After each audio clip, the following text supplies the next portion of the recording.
Hello students, myself Dr. Monica Dakshini, Associate Professor, Government College Kota.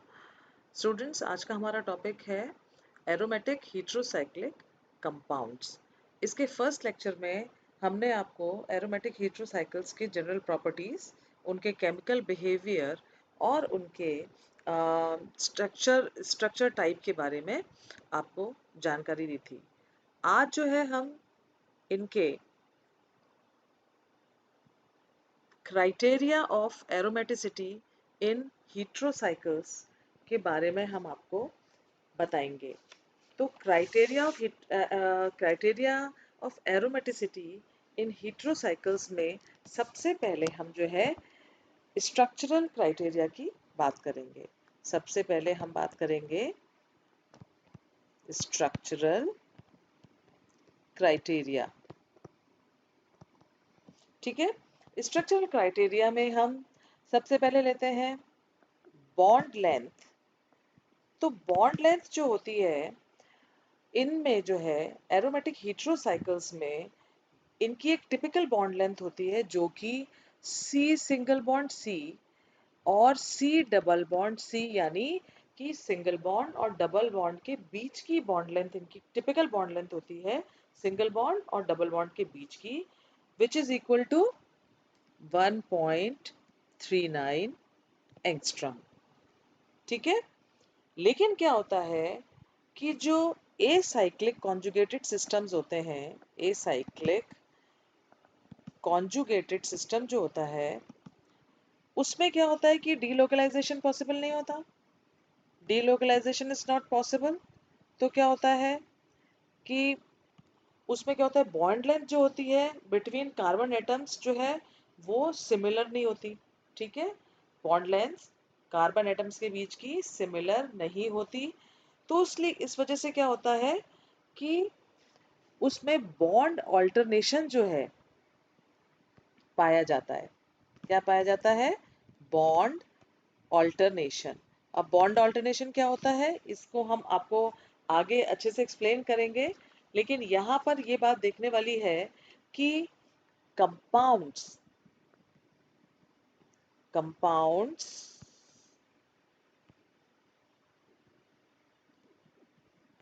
With non alternating bond, non alternating bond length, वो क्या होंगे? वो compounds होंगे aromatic compounds. और compounds with bond alternation, जिनमें bond alternation पाया जाता है, वो कंपाउंड कैसे हो जाएंगे? वो कंपाउंड होंगे नॉन एरोमेटिक कंपाउंड्स। तो एरोमेटिक कंपाउंड्स जो हैं, एरोमेटिक हीट्रोसाइक्लिक कंपाउंड सिस्टम में जो है क्या होता है कि जो कार्बन और हीट्रो एटम के बीच की जो बॉन्ड लेंथ होती है, जो बॉन्ड लेंथ होती है वो क्या होती है? वो शॉर्टर होती है उनके सैचुरेटेड एनालॉग्स के कंपैरिजन में। मतलब जैसे आपको एग्जांपल देते हैं कि जैसे मान लीजिए आप जैसे सिंगल बॉन्ड है, ठीक है, और यहाँ लिख लीजिए डबल बॉन्ड। तो क्या होगा कि जैसे अगर कार्बन और कार्बन के बीच में यदि सिंगल बॉन्ड है और कार्बन के बीच में यदि डबल बॉन्ड है, तो क्या होता है कि जब सिंगल बॉन्ड होता है तो इनकी बॉन्ड लेंथ जो होती है वो होती है 1.48 एंगस्ट्रॉम। और कार्बन कार्बन डबल बॉन्ड जो होता है उसमें क्या होता है, बॉन्ड लेंथ क्या होती है? 1.34 एंगस्ट्रॉम। तो यहाँ आप देख रहे हैं कि जो इनके जैसे कार्बन कार्बन जो है उनके बीच में जब डबल बॉन्ड है और उनका जो सैचुरेटेड एनालॉग है, तो सैचुरेटेड उनके एनालॉग्स की जो बॉन्ड लेंथ होती है वो ज़्यादा होती है। ठीक है, इसी तरह से जैसे अगर आप कार्बन नाइट्रोजन की बात लेते हैं तो, और या यहाँ पे लिख लीजिए कार्बन डबल बॉन्ड एन, तो इसमें यहाँ पर इसकी बॉन्ड लेंथ होती है 1.45 एंगस्ट्रॉम। और यहाँ पर जो है कार्बन डबल बॉन्ड एन की जो है सी डबल बॉन्ड एन की बॉन्ड लेंथ जो होती है वो 1.27 एंगस्ट्रॉम होती है। इसी तरह से कार्बन ऑक्सीजन की 1.36 होती है और कार्बन डबल बॉन्ड ऑक्सीजन की जो है वो थी 1.22 एंगस्ट्रॉम। तो ये तो हमने देखा बॉन्ड लेंथ के बारे में कि compounds with non alternating bond length जो है वो कंपाउंड्स हमारे एरोमेटिक कहलाते हैं, और जिनमें बॉन्ड ऑल्टरनेशन पाया जाता है वो नॉन एरोमेटिक कंपाउंड्स कहलाते हैं। अब बात आती है कि 5 मेंबर्ड एरोमेटिक हेटेरोसाइकल्स की। 5 मेंबर्ड एरोमेटिक हेटेरोसाइकल्स, तो 5 मेंबर्ड एरोमेटिक हेटेरोसाइकल्स में भी उसी तरह से ही पाई इलेक्ट्रॉन्स का डीलोकलाइजेशन होता है। और इसमें एक चीज जो है देखने को मिलती है कि इसमें जो सिंगल बॉन्ड जो है, जब इसका पाई इलेक्ट्रॉन का डीलोकलाइजेशन होता है तो क्या होता है कि single bond acquires double bond characteristics. वो तो डबल बॉन्ड कैरेक्टरिस्टिक एक्वायर कर लेते हैं, और डबल बॉन्ड जो होता है वो एक्वायर्स सिंगल बॉन्ड कैरेक्टरिस्टिक। लेकिन क्या होता है कि जैसे ही हीट्रो एटम, एक डिफरेंट इलेक्ट्रोनेगेटिविटी का हीट्रो एटम जो है, जब उसमें इन्वॉल्व होता है, इसके स्ट्रक्चर में या बॉन्डिंग में इन्वॉल्व होता है 5 मेंबर रिंग के अंदर, तो क्या होता है कि बॉन्ड लोकलाइजेशन जो है ऑब्जर्व होता है। क्या होता है कि जैसे मान लीजिए एक आपका सिंपल सिस्टम है जिसमें कार्बन एटम्स वाला सिस्टम है, फिर जब उसमें हम डिफरेंट इलेक्ट्रोनेगेटिविटी का यानी कोई हीट्रो एटम उसमें इंट्रोड्यूस कराते हैं, तो क्या होता है कि बॉन्ड लोकलाइजेशन जो है, क्या ऑब्जर्व किया होता है, बॉन्ड लोकलाइजेशन ऑब्जर्व होता है। तो ये देखिए क्या होता है, बॉन्ड लोकलाइजेशन। ठीक है। अब क्या होता है कि तो डिग्री ऑफ बॉन्ड लोकलाइजेशन जो होता है वो किस पर डिपेंड करती है फिर। जैसे बॉन्ड लोकलाइजेशन जब हुआ तो क्या होता है कि degree of degree of bond localization degree of bond localization जो है वो डिपेंड किस पे करेगी, वो डिपेंड करती है electronegativity of hetero atom. Hetero atom जो है वो कितना इलेक्ट्रोनेगेटिव नेगेटिव है उसकी इलेक्ट्रोनेगेटिविटी पे डिपेंड करेगी। तो क्या होता है कि एरोमेटिसिटी ऑर्डर क्या होता है कि एरोमेटिसिटी जो है 5 मेंबर्ड हेटेरोसाइक्लिक कंपाउंड्स में जो एरोमेटिसिटी है depends on the availability of lone pair of heteroatom lone pair on heteroatom for the involvement in cyclic delocalization।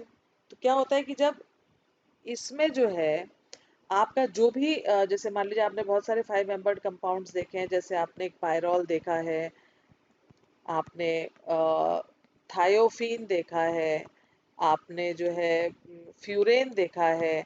तो इनके अंदर क्या है, ये जो हीट्रो एटम है इन सब के अंदर ये कितने इलेक्ट्रोनेगेटिव हैं, इनकी इलेक्ट्रोनेगेटिविटी के ऊपर या इनके ये इसके ऊपर जो है इनकी इलेक्ट्रोनेगेटिविटी पे डिपेंड करेगा कि जो इनके ऊपर जो लोन पेयर ऑफ इलेक्ट्रॉन है वो कितना उसका उसमें इन्वॉल्वमेंट है।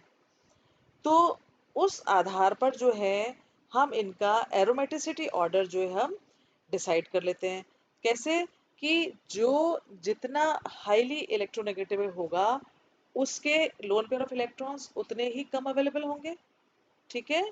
और जितने availability lone pair of electrons की कम रहेगी उतनी ही एरोमेटिसिटी जो है वो लेस एरोमेटिक होगा। तो क्या रही बात कि हाई इलेक्ट्रोनेगेटिविटी अगर होगी तो क्या होगा, less availability of lone pair of electrons.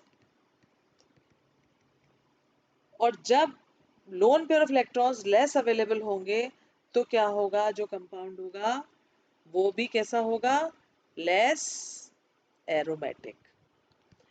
तो इस आधार पे जो है जो एरोमेटिसिटी ऑर्डर जो होता है, एरोमेटिसिटी ऑर्डर जो है वो क्या होता है कि जो सल्फर के हेटेरोसाइकल्स होते हैं सल्फर हेट्रोसाइकल्स जो होते हैं उनके वो ग्रेटर देन क्या होता है, nitrogen heterocycles, and nitrogen heterocycles are greater than oxygen heterocycles. तो क्या होता है, क्योंकि ऑक्सीजन तो है वो सबसे ज्यादा इलेक्ट्रोनेगेटिव होता है, तो सबसे ज्यादा इलेक्ट्रोनेगेटिव होने की वजह से क्या करता है कि अपने जो लोन पेयर ऑफ इलेक्ट्रॉन्स को वो टाइटली होल्ड करके रखता है, और वो लेस अवेलेबल हो जाते हैं। तो जब लेस अवेलेबल होते हैं तो वो लेस एरोमेटिक रहेगा। तो इसलिए सबसे ज्यादा एरोमेटिसिटी ऑर्डर क्या है, sulphur is the most aromatic, then nitrogen and then oxygen. अब बात आती है बॉन्ड ऑल्टरनेशन की।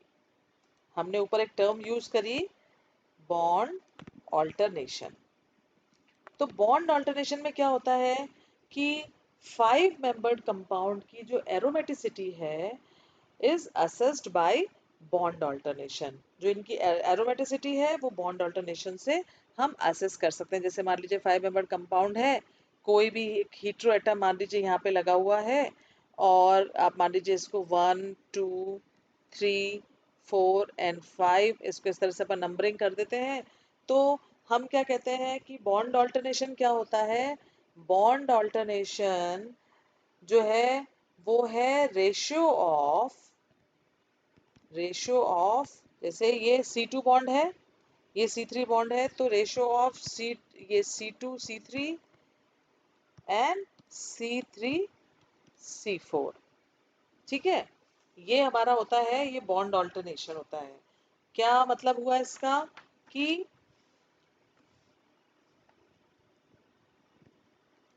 बॉन्ड ऑल्टरनेशन रेशियो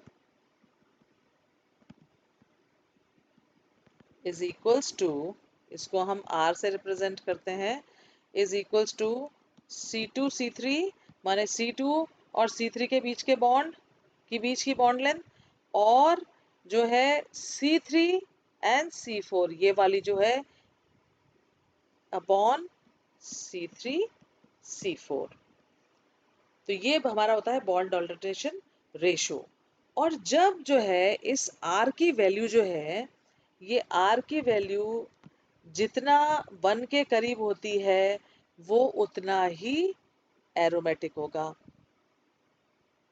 ठीक है, तो अब इसे हम क्या देखते हैं कि थायोफीन है, पायरॉल है और फ्यूरेन है। तो इसमें हम देखते हैं कि इसकी तो होती है 0.964, इसकी होती है 0.959 एंड इसकी होती है 0.950। तो क्या हुआ, this is greater than, this is greater than this and this is greater than this. तो फ्यूरेन की जो है जो आर की जो वैल्यू है फ्यूरेन की, आप देख रहे हैं कि सबसे ज्यादा करीब जो है वो 1 के ये वैल्यू है, फिर ये वैल्यू है और फिर ये वैल्यू है।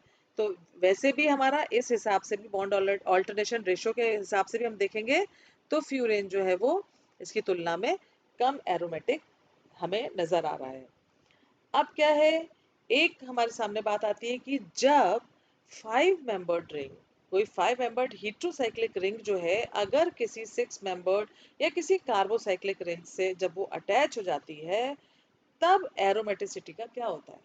तो जब कोई भी, जैसे मान लीजिए आपने ये लिखा, ये बेंजीन रिंग है, दिस दिस, और ये NH, ये पायरॉल रिंग है। ठीक है, तो जब ये रिंग जो है, पायरॉल रिंग जो है, जब इस कार्बोसाइक्लिक रिंग से अटैच हो जाती है तो क्या होता है, एरोमेटिक कैरेक्टर जो है वो रिड्यूस हो जाता है। जैसे क्या होता है कि अब आप देखिए, एक तो इस तरह से है, एक तो इसका ये क्या है, ये इसका क्या नाम है, ये है आपका इंडोल। अब जब हम इसको देखिए, इस तरह से भी लिख सकते हैं ना, जैसे अभी तो ये यहाँ पर बॉन्ड हमने लगाया है, लेकिन कार्बोसाइक्लिक रिंग में तो बॉन्ड रोटेट होते हैं, ये बॉन्ड इधर भी आ जाएगा, ये बॉन्ड इधर आ जाएगा और ये इधर आ जाएगा। तो इसको जब हम दूसरी तरीके से लिखते हैं, तो जैसे हमने यहाँ पर बॉन्ड लगाया इस पोजीशन पर, तो क्या होगा, NH। अगले बॉन्ड्स कहाँ कहाँ पर आएंगे, अगले बॉन्ड्स आएंगे आपके, अगला बॉन्ड आपका कहाँ पर आएगा, इसके बाद ये आएगा आपका, एक तो यहाँ पर आएगा, ये आप इसके एन को अपन इधर लिख देते हैं, इस NH को, तो आपको ज़्यादा अच्छे से समझ में आएगा ये चीज़। ये आपने यहाँ पर NH और ये जो है आपने इस तरह से, तो आपके ये बॉन्ड्स यहाँ और ये यहाँ इस तरह से आपके बन गए। या फिर आप इस स्ट्रक्चर को अगर इस तरह से बना लेंगे, जैसे मान लीजिए आपने यूं बनाया है और इसके बाद यूं यूं और यूं और यूं करके ऐसे NH लिख लेंगे, तो आपको ज़्यादा अच्छे समझ में आएगा कि ऐसे ऐसे और ये इस तरह से और इस तरह से। तो ये अपना क्या है, ये आइसोएंडोल होता है। इसका नाम क्या है, ये होता है आइसोएंडोल। तो इन दोनों में आप देखिए, इनमें बॉन्ड्स की पोजीशन में आपको डिफरेंस नजर आ रहा है। तो इनमें जो है इसी तरह से, ये तो आपकी बात हुई इसकी इंडोल की। इसी तरह से आप फ्यूरेन भी बना सकते हैं, फ्यूरेन के स्ट्रक्चर में भी आप इसी तरह से देख सकते हैं, क्योंकि इन दोनों में ही क्या है, कार्बोसाइक्लिक रिंग इनमें अटैच हो रही है। तो यहाँ पर है तो ये यहाँ पर हो जाएगा, और इसका नाम क्या हो जाएगा, इसका नाम होता है बेंजो बी फ्यूरेन। और एक इसका जब दूसरा स्ट्रक्चर हम ड्रॉ करेंगे, देखिए ये पहले बेंजीन रिंग ड्रॉ करते हैं, और ये आपका देखो, ये आपका इस तरह से ऑक्सीजन और ये, ठीक है। तो इसमें क्या है, यहाँ पे और यहाँ पे होगा, और ये यहाँ पे और यहाँ पे होगा। तो इन दोनों में आप ये इसका नाम होता है बेंजो सी फ्यूरेन, ठीक है। तो इनमें क्या होता है कि इनमें आप देख रहे हैं, ये डाइन वाला स्ट्रक्चर, इन दोनों में आप देखिए ये वाला और ये वाला एक डाइन वाला स्ट्रक्चर बन रहा है इनमें।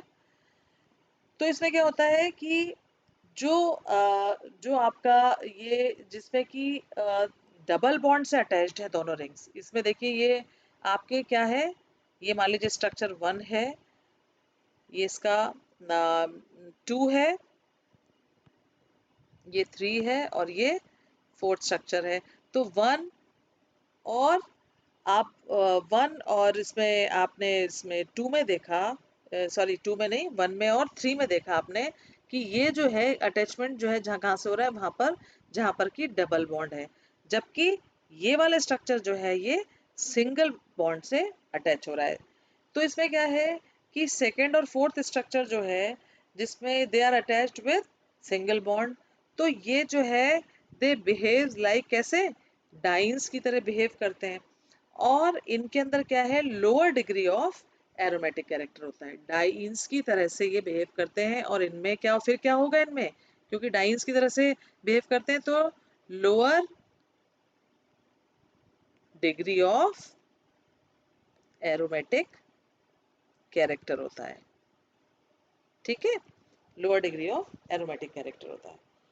अब बात आती है 6 मेंबर्ड एरोमेटिक हेट्रोसाइकल्स की। अब बात आती है six membered aromatic हेट्रोसाइकल्स।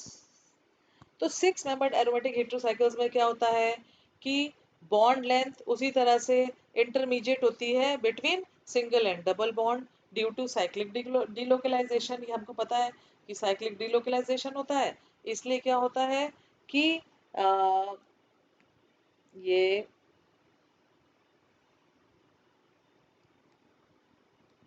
Cyclic delocalisation की वजह से क्या होता है, बॉन्ड लेंथ जो होती है वो सिंगल बॉन्ड और डबल बॉन्ड की इंटरमीडिएट होती है उसी तरह से।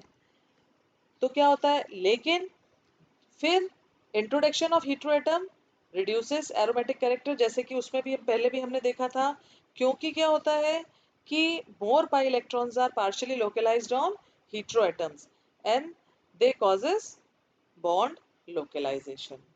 तो जैसे ही हेटेरोएटम इंट्रोड्यूस होता है, वो एरोमेटिक कैरेक्टरिस्टिक जो है वो उसकी रिड्यूस कर देता है।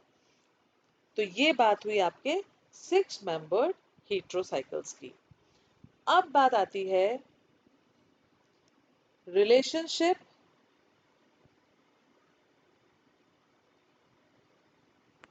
Relationship between bond length and bond order. तो बॉन्ड लेंथ और बॉन्ड ऑर्डर के बीच में जो रिलेशनशिप क्या है कि बॉन्ड ऑर्डर जो है it is related to bond length, ठीक है, और जो है it provides a measure of rings aromaticity, ठीक है। बॉन्ड लेंथ जो बॉन्ड ऑर्डर है, bond order is related to bond length से रिलेटेड होता है ये। और ये क्या करता है कि हमें जो है रिंग की एरोमेटिसिटी के मेजर के बारे में हमें ये बताता है। अब इंटरमीडिएट बॉन्ड लेंथ जो है, जो कि साइक्लिक डिलोकलाइजेशन की वजह से होती है, जो अब बॉन्ड लेंथ जो है, अब बॉन्ड लेंथ बीच में इंटरमीडिएट, अभी हमने आपको बताया कि सिंगल बॉन्ड और डबल बॉन्ड के बीच की जो बॉन्ड लेंथ होती है, यानी जो इंटरमीडिएट बॉन्ड लेंथ जो होती है वो, जो कि साइक्लिक डिलोकलाइजेशन की वजह से होती है, इज एसोसिएटेड विद, वो काय से एसोसिएटेड होती है, वो एसोसिएटेड होती है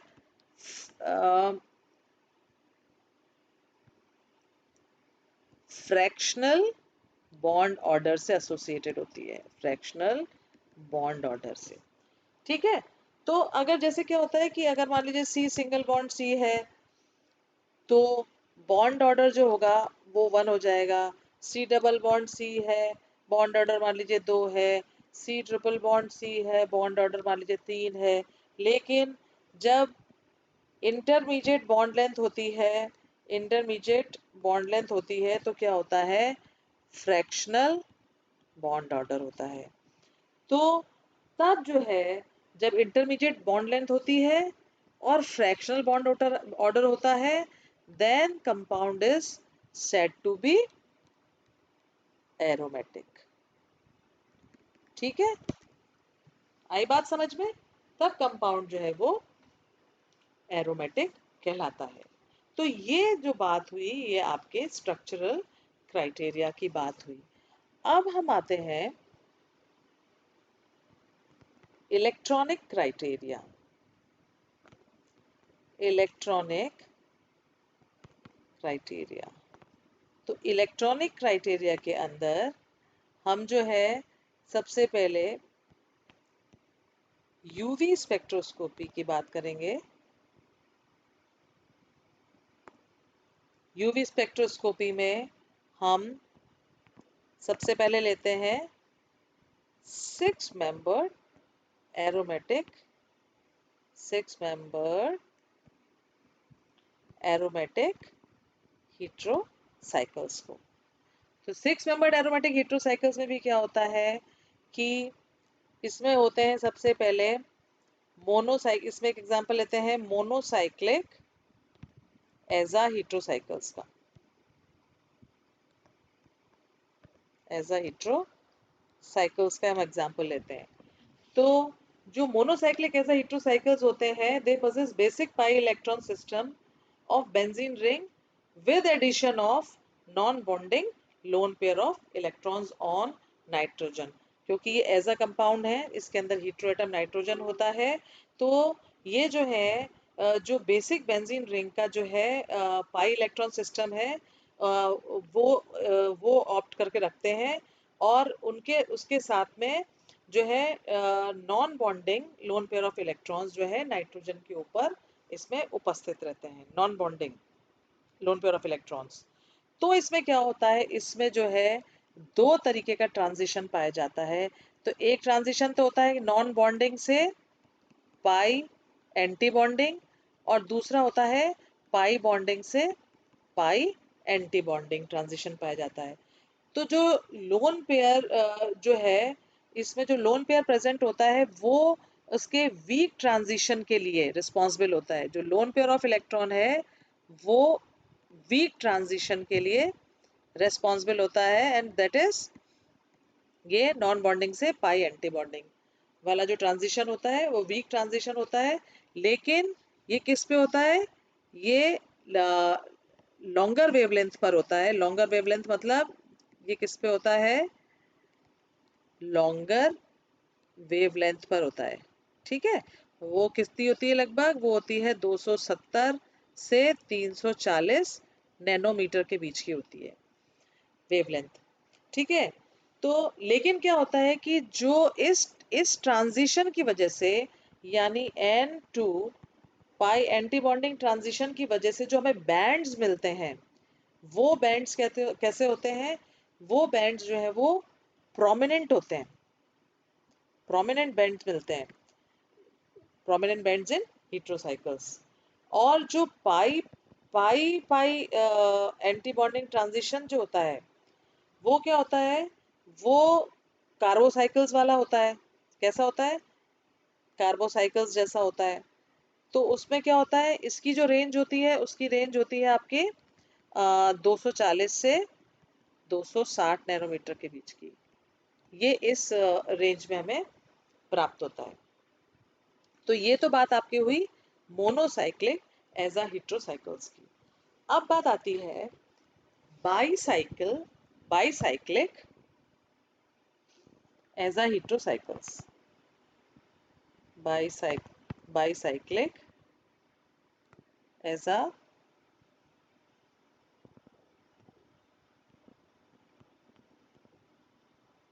हेटेरोसाइकल्स। तो बाईसाइक्लिक एज अ हेटेरोसाइकल्स जो है, इनमें जो इलेक्ट्रॉनिक स्पेक्ट्रा होता है वो कैसा होता है, थोड़ा सा ज्यादा कॉम्प्लेक्स होता है। मोर कॉम्प्लेक्स आपको इलेक्ट्रॉनिक स्पेक्ट्रा मिलेगा, क्योंकि उसमें क्या होता है कि ओवरलैपिंग हो जाती है। ओवरलैपिंग ट्रांजिशन वही है, N to pi anti bonding and pi to pi anti bonding, transition वही है। लेकिन क्या होता है कि जो pi to pi anti bonding transition जो होता है, ये जो है वो ज्यादा इंटेंस होता है, ये इंटेंस होता है। और वो क्या करता है, इसको ओवरलैप कर लेता है, एंड इसको इसको ओवरलैप कर लेता है, ये ओवरलैप कर लेता है। ठीक है। इनमें क्या है कि ट्रांजिशन एनर्जी जो है वो सेम होती है, एरोमेटिक कार्बोसाइकिल्स जैसी होती हैं। क्या हुआ कि जो ट्रांजिशन एनर्जी जो होती है, ट्रांजिशन एनर्जी जो होती वो तो कैसी होती है, सेम एज कार्बोसाइकिल्स जैसी होती है ना। लेकिन जो इंटेंसिटी होती है वो डिफरेंट होती है, इंटेंसिटी जो है वो इनसे डिफरेंट होती है। ठीक है। तो ये बात आपकी हुई बाईसाइक्लिक एज अ हेटेरोसाइकल्स की। इसके बाद बात आती है, ये तो आपने देखा 6 मेंबर्ड के केस में। अब हम आते हैं 5 मेंबर्ड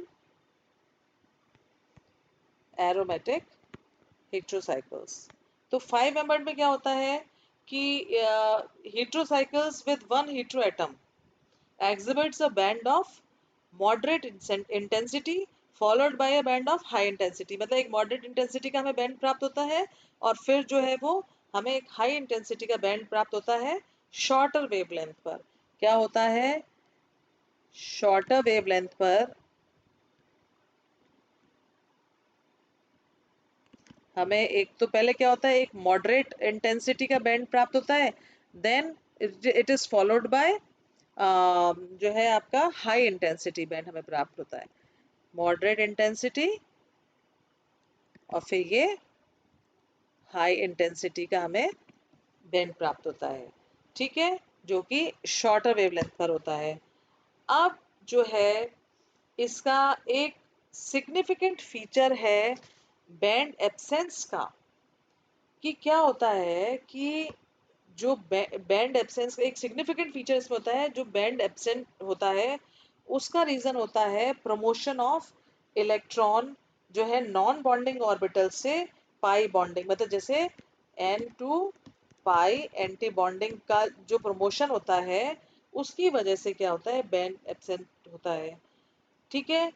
उस वजह से क्या होता है कि it attributed larger S character. ठीक है। तो लार्जर एस कैरेक्टर होता है। अब लार्जर एस कैरेक्टर जो क्या होता है कि जो 5 मेंबर्ड कंपाउंड होते हैं ना, उनके 5 मेंबर्ड कंपाउंड में क्या होता है कि स्मॉल रिंग एंगल्स होते हैं। वो आपको समझ में आ रहा है कि उनके आप उसकी शेप के हिसाब से आप देख सकते हैं कि स्मॉल रिंग एंगल्स की वजह से क्या होता है कि लार्जर एस कैरेक्टर इसमें पाया जाता है। तो इसमें क्या है कि शिफ्टिंग ऑफ एब्जॉर्प्शन जो है वो लॉन्गर वेवलेंथ की तरफ हो जाती है, जो कि किस सीक्वेंस में रहती है, वो रहती है आपके थायोफीन, फिर पायरॉल, फिर फ्यूरिन। तो इसमें क्या होता है कि जैसे आपका जो लेमडा मैक्स होता है, इसमें लेमडा मैक्स आपका होता है 215, इस पे आपको 215 पे और 231 पे लैम्डा मैक्स प्राप्त होता है, जब जो कि इसमें 210 पे और इसमें आपके 207 पे प्राप्त होता है। 207 पे आपको लैम्डा मैक्स प्राप्त होता है और लॉग जो है 3.80, ये 3.87 पे, ये 4.20 एंड दिस इज एट 3.90। तो ये जो है आपके बात हुई इलेक्ट्रॉनिक स्पेक्ट्रा में यूवी स्पेक्ट्रोस्कोपी पे। हमने आपने देखा कि एक तो आपने देखा 6 मेंबर, दूसरा आपने देखा 5 मेंबर, और थर्ड एंड लास्ट जो इसमें है वो है बेंजो फ्यूज्ड बेंजोफ्यूज्ड एरोमेटिक हेट्रोसाइकल्स। तो बेंजोफ्यूज इसमें क्या होता है कि जब एनिलेशन इंक्रीज हो जाता है तो स्पेक्ट्रा की कॉम्प्लेक्सिटी जो है वो बढ़ जाती है, जैसे कि इसके कार्बोसाइक्लिक एनालॉग्स की तरह से क्या होता है, इनकी कॉम्प्लेक्सिटी बढ़ जाती है। और तो क्या होता है कि जैसे यूवी स्पेक्ट्रा जो है आपके बेंजो बी जो है, बेंजो बी हेट्रोसाइकल्स जो है followed the same trend in the shifting to a larger wavelength as observed in hetero monocycles, है ना। तो इसमें क्या होता है कि एब्जॉर्प्शन जो है बेंजो सी का जो है वो लॉन्गर वेवलेंथ पर होता है, इस बजाय इसके बेंजो बी के कंपैरिजन में। जो बेंजो सी जो है, बेंजो सी हेट्रोसाइकल्स जो हैं, उनका एब्जॉर्प्शन जो है वो ये लॉन्गर वेवलेंथ पर इनका एब्जॉर्प्शन होता है, लॉन्गर वेवलेंथ पर एब्जॉर्प्शन एट लॉन्गर वेवलेंथ, जो कि उसके जो काउंटर पार्ट है बेंजो बी उसकी तुलना में। तो फिर क्या होता है, तो ये it reflects lower aromaticity in benzo C heterocycles. तो स्टूडेंट्स ये आपके बात हुई इलेक्ट्रॉनिक स्पेक्ट्रा में। अभी आज आपने यूवी स्पेक्ट्रोस्कोपी उसके हिसाब से आपने इसके सारे ये कैरेक्टर्स आपने पढ़े। अब नेक्स्ट जो है उसमें हम आपके इंफ्रारेड स्पेक्ट्रोस्कोपी लेंगे और आपके दूसरे एस्पेक्ट्स भी लेंगे, फोटो इलेक्ट्रॉन स्पेक्ट्रोस्कोपी भी लेंगे। तो अ, इससे आपको आई होप स्टूडेंट्स ये आपको जो है समझ में आया होगा। और इसी चैप्टर को और इसी इलेक्ट्रॉनिक स्पेक्ट्रा को हम जो है आगे नेक्स्ट लेक्चर में इसको हम कंटिन्यू करेंगे। Thank you very much.